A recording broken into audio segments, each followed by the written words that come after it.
Pardon me, but it appears my car is experiencing some issues. We advise you to settle your remaining balance promptly. Failure to do so will result in your card remaining inactive. What? The customer service representative from the card company did mention an outstanding balance. It seems the payment for my usual credit card hasn't been processed yet. But why? Should have a significant amount saved in the account designated for automatic payments. However, upon checking my bank balance, it shows $0. The only other individual with access to withdraw funds from it would be my husband. With a sense of urgency, I reached for my mobile phone and swiftly reported to the police. I'm Garnett Felton, 30 years old, and I operate as a freelance web designer, setting my own tempo. Thanks to the flexibility of my job, I frequently meet clients face-to-face despite the option of virtual meetings. Though virtual interactions are feasible, I find that direct communication better conveys my concepts. As deadlines loom, I immerse myself in work, sacrificing sleep for productivity. My ability to sustain this pace is largely due to the unwavering support of my husband Thomas, whom I married just a year ago. A couple of years ago, when I was tasked with a project at a company, he was the liaison I dealt with. We dated for a year and a half before tying the knot. Following our wedding, he relocated to my apartment.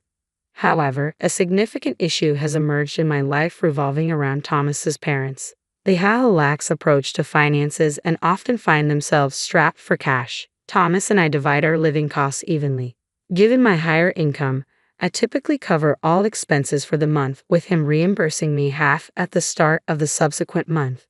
However, when I mentioned this month's expenses to Thomas as usual, he seemed annoyed and remarked, "Look, money's a bit tight right now. Can I settle my share of the living expenses after my next paycheck?" What do you mean by tight? I'm only asking for half of the living expenses." "Yeah, I get that, but I'm completely strapped until my next payday." "What do you mean? It's only been 10 days since you got paid." His evasiveness and reluctance to clarify started to irk me. His deliberate ambiguity prompted me to delve deeper. "Hey, can you please explain why you can't pay properly? And what's this about assisting your parents?" "Well, you see, is there something you're suspicious about?" "No, not at all. I simply assisted my mom and dad." "Assisted?" "Yeah, they mentioned they were facing some difficulties, so I sent them some money." Thomas's parents were supposed to be financially stable. My father-in-law held a full-time job, while my mother-in-law worked part-time. So, why did they suddenly require financial assistance? This question had been nagging at me, and I couldn't shake it. Why do your parents need financial support if they're both employed? This hasn't been necessary in the past. I've been assisting them for a while now. They recently requested an increase in the amount, starting this month. You didn't actually agree to increase the amount, did you? Yes, I did. Though the issue of helping one's parents in need is understandable, I couldn't help but feel unsettled by this revelation. "All right, just ensure you settle your share when you receive your paycheck at the end of the month." Agreed. My husband has a stubborn streak that's hard to break once he's made up his mind. While I adore him, his trait does lead to some challenges. I knew trying to reason further wouldn't sway him, and apologies weren't exactly his forte. So, I opted to refrain from pushing the issue and waited patiently till the next payday. Since that incident, he's been consistently finding excuses to avoid contributing to our household expenses. And when he does chip in, it's only a fraction of what's needed. It's been nearly 6 months of him refusing to pull his weight. While we're technically still married, my patience is wearing thin. Not only am I covering all the bills, but I'm also responsible for all the household chores. Reflecting on this situation left me feeling foolish and overwhelmed with a sense of emptiness. One late night, he stumbled in, his cheeks flushed from alcohol. Unable to contain my frustration, I raised my voice. "Why didn't you call if you were going to be out drinking? I made dinner and waited for you." Sorry. A colleague unexpectedly invited me out. "But couldn't you have sent a message? I've asked you before to keep me informed. It's not fair to leave me hanging. Don't start yelling the moment I walk in. It's not welcoming." "What do you mean? Why am I the one being blamed?" He shot me a look of disdain, as if I were in the wrong. His attitude infuriated me, and I confronted him. "How can you afford to go drinking when you can't even contribute to our bills?" "I can enjoy a drink occasionally. I'm exhausted from working every day." "So am I. I handle all the household chores." If you can't contribute anymore, can't we stop sending money to your parents? What? Why? That's my family's business. It's not your concern. And what about us, Thomas? Aren't we family too? What am I to you, living here with you after we got married? This is so irritating. What does it matter? You earn more than I do anyway. Why does he feel so entitled? The only reason Thomas can live comfortably is because I'm shouldering all the expenses. Would a simple thank you or sorry for the inconvenience be too much to ask? I was left speechless by his irrational arguments. I couldn't fathom his arrogance. Given our escalating tempers, I realized a rational conversation was unlikely and suggested, let's revisit this tomorrow. The following day, while preparing dinner and awaiting his return, I heard the front door creak open. Welcome home, I called out, but received no response. Then the living room door swung open, and in walked my husband with his parents. Mom, Dad, what brings you here? With a smug grin, my husband interjected, my parents have something they want to discuss with you. To discuss with me? Come on, Mom and Dad, let's get to the point. Prompted by my husband, my father-in-law began to look apologetic. Apologies for the sudden visit. We've come to talk about the financial support Thomas has been providing us. What's this about? Oh, Ernest, could you please ease up on Thomas? Surprised, I blurted out, what? I was completely bewildered. Then my mother-in-law, who had remained silent, spoke up. Garnett, Thomas has been sending us money each month, thinking of our well-being. It's unfair for you to accuse him. What are you saying? Accusations.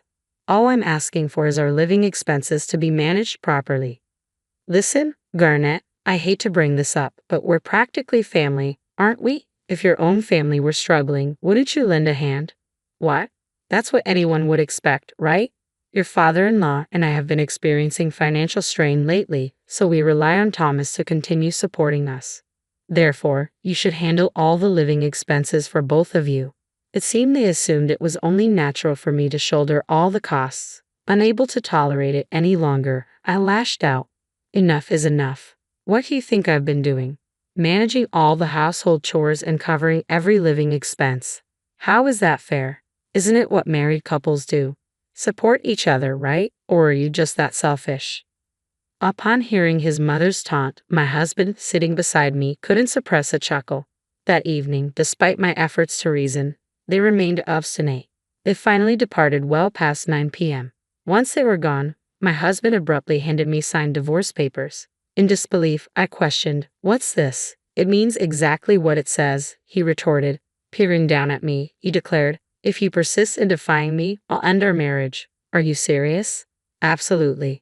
If you don't want a divorce, then simply obey. Your role is to follow, not lead. I knew I should have stood my ground, but I felt utterly drained. Perhaps trying to reason with Thomas before the situation worsened was futile. Perhaps divorce was the only option. The decision was swift. The following day, I signed the divorce papers Thomas had given me and headed to City Hall. The documents were processed, and just like that, I was single once more. Now that I'm finally liberated, I'll soon find my own place and embrace independent living.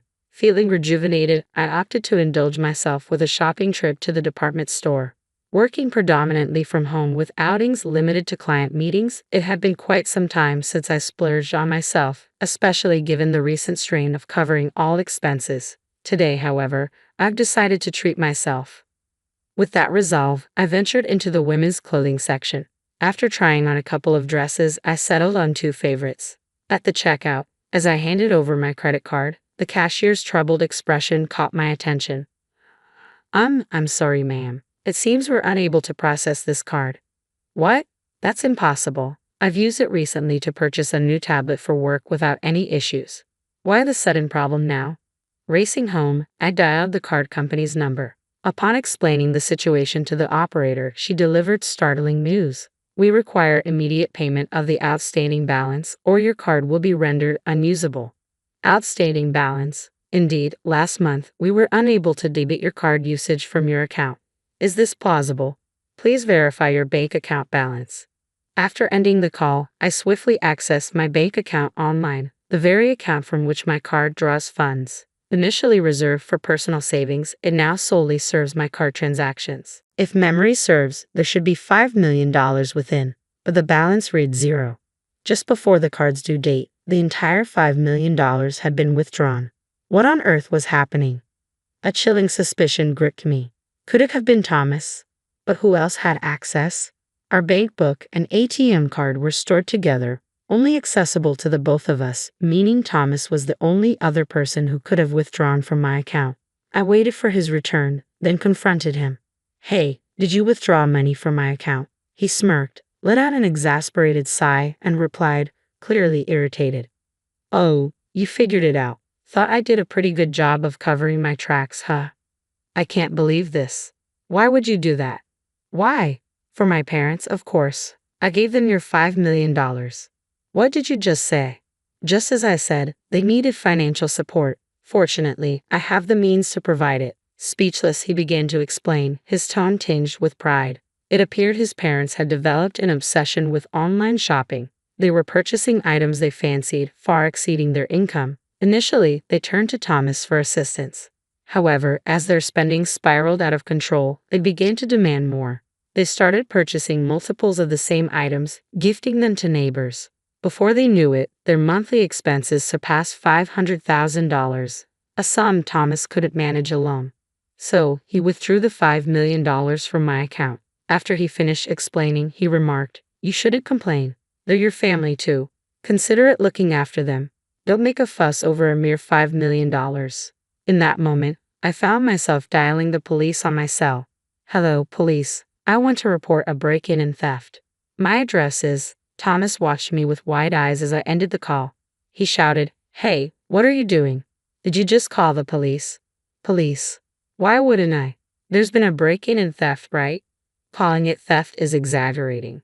This is my house. I firmly reminded a flustered Thomas. We're no longer a couple. In fact, I'm the one renting this place, so technically, it's not your home, is it? We're not together anymore, remember?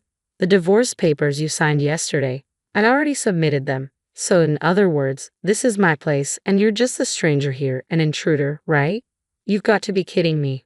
Call them back and cancel the report. Waving my phone angrily at him, I warned, if you lay a finger on me, I'll call the cops again. Just so you know, they're already on their way. You can't escape now. Why don't you just admit what you've done? Whoa, hold on. We loved each other, didn't we? How did it come to this? Love each other? I scoffed. Don't try to feed me that nonsense.